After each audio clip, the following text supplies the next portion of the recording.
오늘 정의당 노회찬 의원이 유명을 달리했습니다.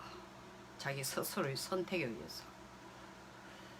저는 노회찬 의원을 개인적으로 잘 모릅니다. 그러나 17대 국회에서 같이 국회의원을 했습니다. 4년을 같이 있어도 사실은 거의 당이 다르면 만나거나 개인적인 대화를 할 시간이 없습니다.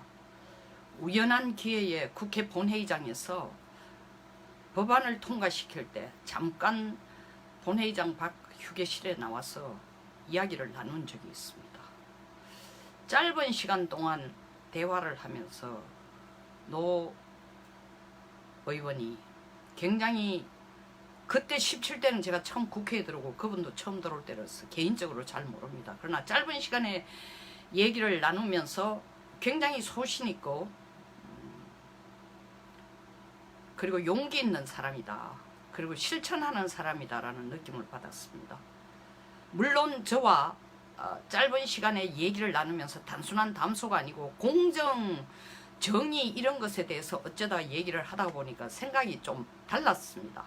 그럼에도 불구하고 저는 그분이 하는 얘기에 동의할 수 없었습니다. 그럼에도 불구하고 저는 그때 느낀 것이 정치인이라면 이 정도는 돼야 되지 않나. 굉장히 소신 있는 분이다. 그리고 용기 있다.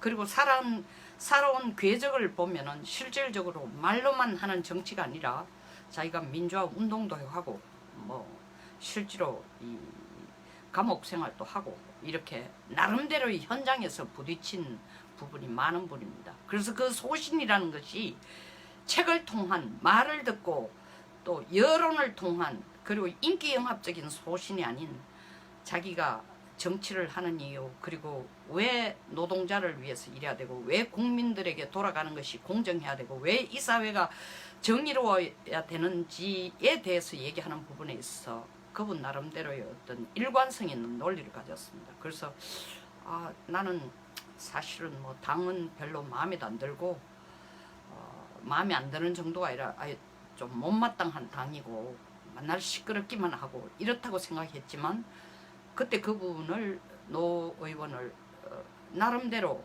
사실 정치인이라면 이 정도의 소신은 있어야 되지 않나라는 차원에서 그 후부터는 뭐 복도에서 만나거나 오가면서 깊은 얘기를 할 기회, 술을 마시거나 뭐 밥을 먹을 기회는 없지만 항상 눈웃음을 짓고 안녕하세요 뭐 반점 농담으로 저보고 누님하고 뭐 제가 나이가 몇 살 더 많습니다. 어떻게 밥자리라도 한번 해야지. 우리가 그때 하던 얘기를 좀 더 깊이 있게 해야 되지 않습니까? 라는 정도의 얘기를 주고받았습니다.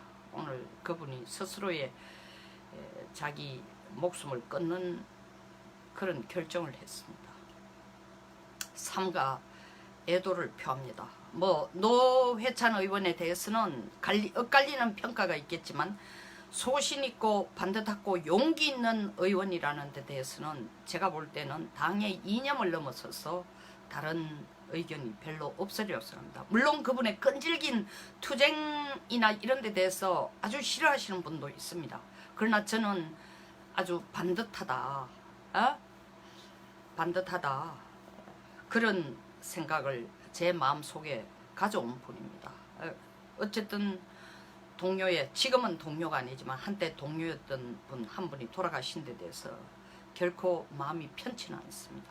제가 이 얘기를 먼저 끄집어내는 이유는 꼭 그분과 대칭적으로 누구를 비유하겠다는 게 아니라 물론 동료를 잃은, 전 동료를 잃은 거에 대한 안타까움도 있지만 소신과 뭐 여기에는 소신도 중요하지만 음료 깨끗한 정치를 해야죠. 물론 깨끗한 정치를 해야죠. 저는 그분이 자기 입으로 얘기한 드루킹 팀으로부터 돈 받았다라는 사실 자체를 본인도 인정했기 때문에 돈을 받은 그 사실을 두고 깨끗하다고 변호하는 것은 결코 아닙니다. 그러나 깨끗하지 않음에도 불구하고 자기 자신이 잘못했다는 것조차도 모르는 위정자들, 그리고 국가의 국무위원들, 높은 자리에 있는 사람들이 너무 많다. 더 나아가서는 소신조차도 없이 국민의 안보와 생명과 재산을 지키겠다고 배지를 달고 국무위원회 배지를 달고 여의도의 배지를 달고 다는 사람이 너무 많다는 얘기를 하고 싶은 게 저의 오늘 목표입니다. 자, 그 돈 받은 것 자체가 옳았다는 얘기는 아니지만 옳지 않았다는 걸 본인은 절감을 했습니다.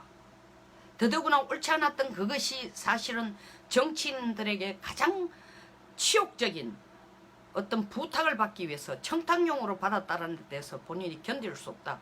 사실 뭐 그걸 증명할 수 있었던 기회가 있었던지 앞으로 있을 것인지 하고 싶지 않았던지 억울하다고 생각했던지 그건 제가 정확하게 모르겠습니다.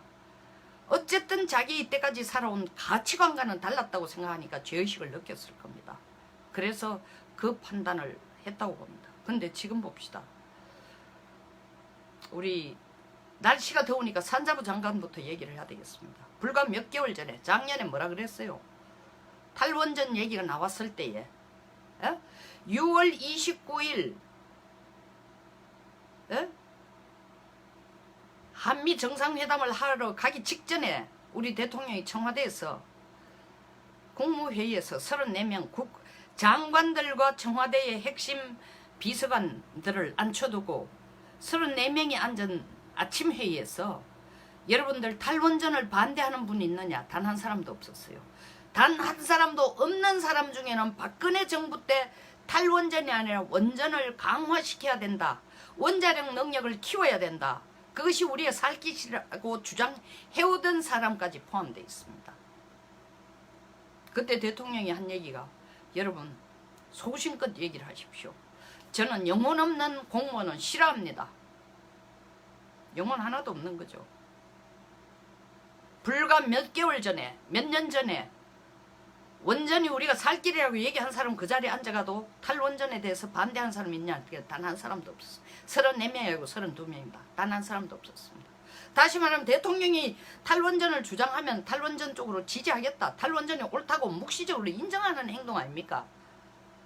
자, 그리고 난 뒤에 대통령이 이 한미 정상회담 하러 워싱턴을 가고 또 그 후에 팔로우업을 해줘야 될 게 산자부 장관이에요. 산자부 장관 뭐라고 그랬어요? 국회에 와서 한 얘기 뭐예요? 전기값 올라가면 어떡하냐? 탈원전 했을 때에 다시 말하면 원자로를 죽이고 폐쇄하거나 닫거나 원자로를 더 증설을 안 하고 기본의 수명도 단축시키면은 전기값 올라가면 어떡하냐? 대체 에너지를 하자고 하는 대체 에너지가 더 유리하다고 얘기하는 산자부 장관, 그걸 설득하러 온 산자부 장관에게 야당 국회의원이 물었어요.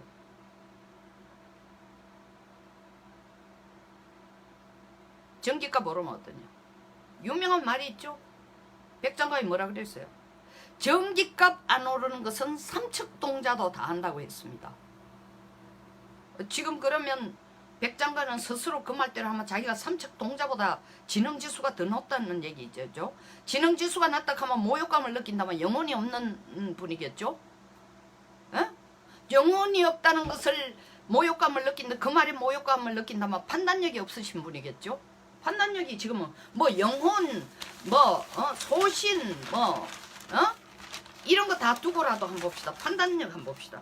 지금 어제가 111년 만에 세 번째로 더운 날이라서 오늘 또 정신없이 덥습니다. 오늘 됐습니다. 전기값 문제가 바로 나오니까 뭐라 그랬어요? 예비 전력이 1000만 킬로와트나 있어서 예비율이 11% 이상이나 되니까 전력 수급이 없다 했다가 3시간 후에 말을 바꿨습니다. 그리고 왜 이렇게 서둘러서 원자로를 더 짓는 걸 신고리 5565 짓는 거 그런 문제라든가 추가적으로 짓는 거에 대해서 딴지를 걸고 그리고 더 충분히 활용할 수 있고 운용시켜야 될 월성 원자로 같은 것을 생명주기보다 그 원자로 생명주기를 단축시켜서 문을 닫냐 이러니까 뭐라고 얘기했어요? 장기 수급 계획은 전력 수급 계획은 향후 필요한 전력 설비 마련을 위해 수립하는데 이상 기온에 따른 극단적인 전력 수요를 반영하면은 전력 설비 공급 과잉이 올 수 있다. 이론적으로 맞는 얘기죠. 그럼 이상적인 기온을 1%도 차질 없이 항상 정확하게 날씨 예측했습니까? 그리고 내년 거 내일 거도 제대로 못 만들어 내년 걸 제대로 맞출 수 있어요? 더 나아가서는 이런 소위 말하는 전력 수급을 충분히 함으로써 오는 예상 이외로 전력 과잉에 대한 전력 설비를 너무 많이 해서 오는 손실보다는 실질적으로는 전력 수급이 불안하면서 오는 산업 피해라든가 정신적인 불안이라든가 경제에 미치는 영향이 훨씬 더 큽니다. 이거야말로 삼척동자도 알아요. 저는 전력 수급, 전력의 전문가도 아니고 산업의 전문가도 아닙니다. 근데 전문가가 아니라도 전문가 수준으로 보면 제 판단이 삼척동자 수준일지도 모릅니다. 그럼에도 불구하고 많이 만들어놨다 오는 손해보다도 준비 안 해놨다가 갑자기 문제가 터졌을 때 거기에 대응해야 되는 게 더 정신적, 산업적, 경제적 피해와 부담이 크다는 것은 누구든 다 하는 겁니다. 상황마다 말을 바꿔요. 얼마나 웃기는 진짜 이게 짬뽕입니까? 이래놔놓고 뭐 해외에 또 원자로 팔로 홍보하러 다니라고 정신이 없어요. 어느 나라가 사실 국내에서 탈원전 한다고 하면은 원자로를 지어놓고 그 뒤에 따르는 수십 년간의 AS를 해줄지도 모르는 해줄지도 안 해줄지도 모르는 국가의 원자로를 누가 사가가고 누가 그걸 플랜트를 수주해가 갑니까? 지어달라 하겠어요. 이래놓고 원자로 판다고 온 세계를 지금 돌아다니고 있어요. 완전 정신분열증 상황적인 일처리예요. 이거는 소신 정도의 소신이라는 거창한 용어를 쓸 필요도 없습니다. 판단력도 없어요. 영혼도 없습니다. 32명 지금 그 자리에 앉아가 국무회의에 6월 28일 날 앉아서 그 자리에 앉아서 원전 폐기해도 좋다고 탈원전에 대해서 찬성한다고 묵시적 찬성 내지 적극 찬성하는 사람들 지금 다 사표 썼어요. 그리고 국민들한테 이실직고하세요. 고해성사 하세요.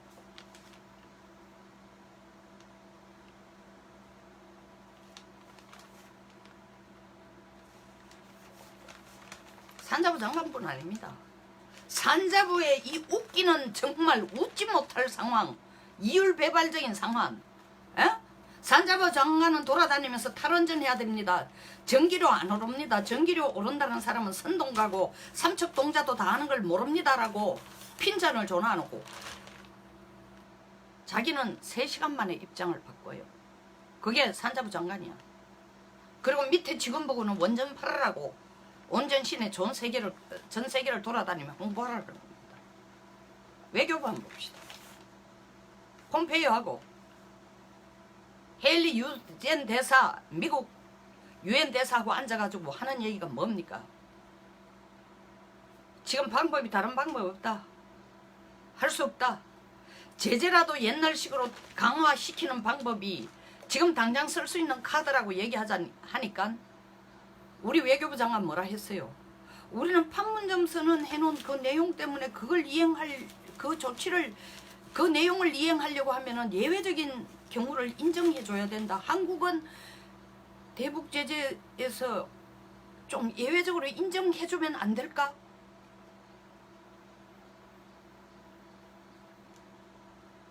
물론 외교부 장관 자기 혼자의 생각 아닙니다. 청와대가 그렇게 생각하고 있는 겁니다. 가서 우리는 예외적으로 좀 빼돌라고 해라. 도대체 북한 비핵화 문제가 어느 나라에서 시작됐습니까? 그 문제가 우리에게 가장 큰 위협이라고 떠드는 나라가 어디예요? 대한민국이에요. 우리가 시작한 거예요. 전 세계를 동원해가지고 북한 비핵화에 협력을 해달라고 호들갑을 떨어놓고 지금은 북한은 비핵화조차도 안 하고 비핵화가 아니라 핵을 그대로 강화하고 나가려고 하고 그것뿐 아니에요. 심지어 폼페이오 보고 북한이 근본적으로 핵 능력을 갖는 불가역적인 핵 비핵화까지는 밀어붙이면 안 된다. 그 가역성은 좀 허락해 주라는 식으로 힌트를 주면 밀어붙이며 FFBD라는 희한 날라리한 새로운 용어를 신조어를 만들어가 김영철 만나도록 등을 떠민 게 한국인데, 한국은 처음부터, 문 정권은 처음부터 북한을 완전한 비핵화할 생각이 없었다는 증거예요. 없고 지금도 하는 걸 보면 북한이 완전한 비핵화를 원하면은 미국이 지금 분기탱천해서 우리가 속은 것 같다. 어? 너희들 말 듣고 속은 것 같다. 저놈들은 처음부터 비핵화할 생각도 없다. 비핵화할 생각이 있다 그래서 판문점 선언에서 종전 얘기가 나올 때 그것까지 나도 도와줄 생각이었다까지 나오는데도 트럼프가 다시 원점으로 되돌아가자. 고삐를 먼저 조여야 되겠다. 그러지 않고는 얘기가 안 되겠다 하는 데에 우리 외교부 장관이 하는 얘기가 뭐예요? 한국은 예외 좀 인정해주라. 대북 제재 풀어도 예외 좀 해주라. 예외를 인정해주라. 판문점 선언에서 남북 경협한다고 하지 않았냐. 그게 한반도 영원한 평화 구축의 기초가 될 수도 있으니까.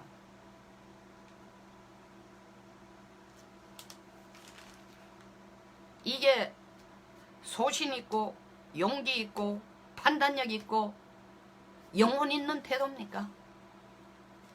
국방부 한번 봅시다. 다음 넘어가죠. 해병대 전투 헬기 타고 우리 조종사가 5명이나 죽었어.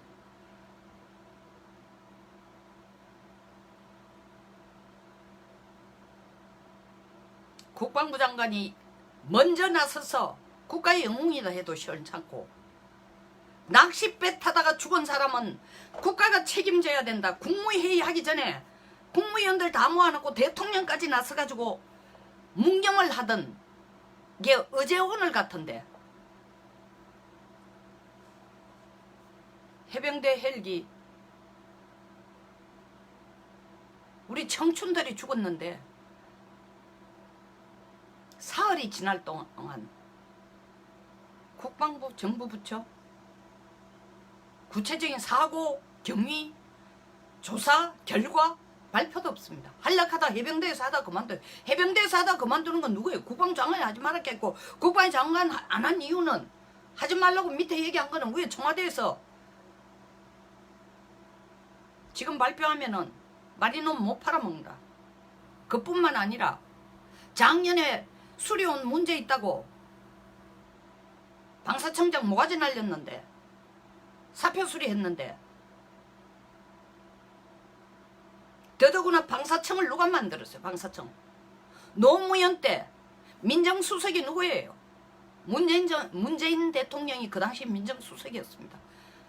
군인들은 다 썩었으니까 민간인들한테 만들면은 이 무기 획득이나 운용에 무기 획득 자체가 아주 청렴결백하게 이루어지면서 비리가 없을 거다. 방산 비리를 뿌리 뽑기 위해서는 방사청 만들어가지고 민간인을 심어놔야 된다. 웃기고 있네 진짜.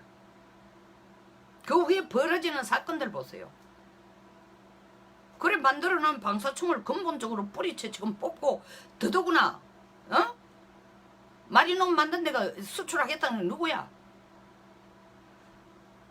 문 대통령 대선 캠프에서 가장 열심히 뛰던 김조은 씨라는 분, 대선 캠프의 핵심 멤버가 지금 카이 마리논 만들어내는 회사, 그 생산하는 회사의 사장으로 지금 가 있어요. 그 전에 있던 사람은 분식 회계 문제다, 뭐 개인 비리 문제다 깜빵이 때렸고, 고구마 줄거리 같이 나올 것 같으니까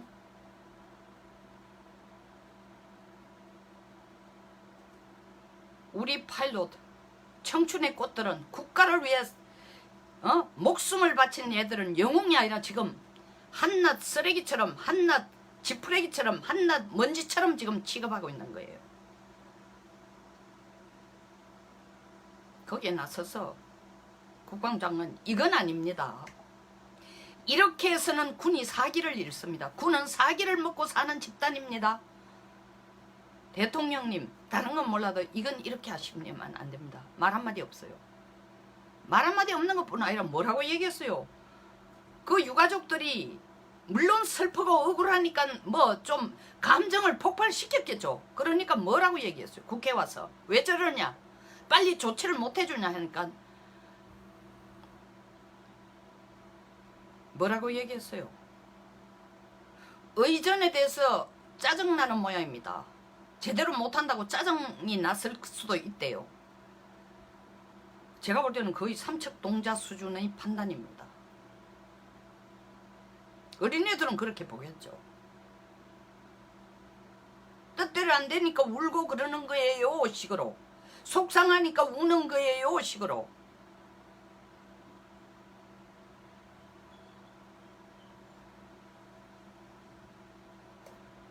제가 국회의원을 했다고 하는 얘기가 아닙니다. 국민들의 86%가 가장 미워하는 계층이 집단이 국회의원이랍니다. 그러면서도 아이러니컬하게 국민의 50세 이상 남자가 돈 좀 벌고 성공한 남자의 80% 이상이 가장 해보고 싶은 게 국회의원이라고 또 이 참 웃지 못할 이런 한때 여론조사를 제가 읽은 적이 있습니다. 또 사실이니까요. 그와 동시에 국민은 가장 썩은 사람들이 국회의원이라고 보고 있습니다. 가장 부패한. 그랬을 수도 있습니다. 국민의 신뢰를 가장 못 받고 있는 집단이기도 합니다. 그러니까 대통령은 자꾸 대의민주주의가 아니라 국민이 참여하는 대통령 하자고 하는 거 아닙니까? 참 국민이 참여하는 정치를 하자는 거 아닙니까? 전번에 개헌 내용에도 대통령이 주관이 돼가지고 대통령 산하 기관이 주관이 돼서 내놓은 개헌안의 초안도 그 생각이 그대로 반영이 된 내용들입니다. 많이 반영이 되어 있습니다.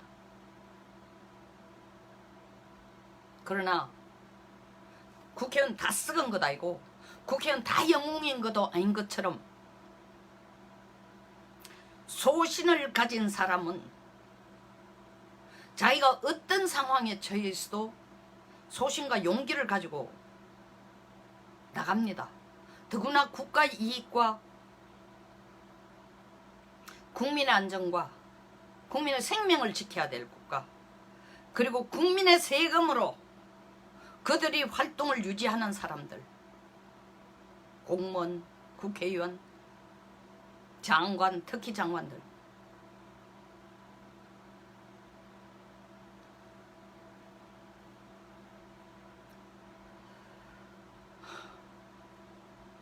이 시대가 지금 가장 절실한 것은 문재인 대통령 스스로 입으로 얘기한 것처럼 영혼 있는 위정자, 영혼 있는 공무원입니다. 국민 수준보다 더 못하고 국민보다 더 영혼이 없고 국민보다 더 판단력이 없고 국민보다 더 용기 없고 이런 사람들이 대한민국 국민을 끌고 가는 그룹에서 지금 서 있다는 겁니다. 어떻게 신뢰가 됩니까?